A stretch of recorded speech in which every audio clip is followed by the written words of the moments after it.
in chang el tui sor hianin vitamin B6 kan ti mai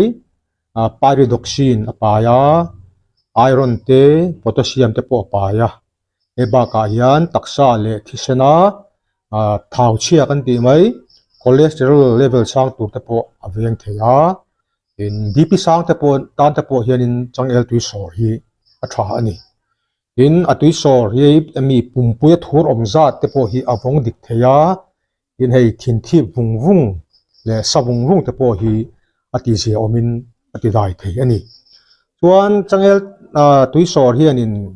dietary fiber kan ti mai emi theia paya dietary fiber chungchang hi video ka siam to a adu tan en let thenga ek khal tan te hian tha a calories kan ti mai te po pai tlema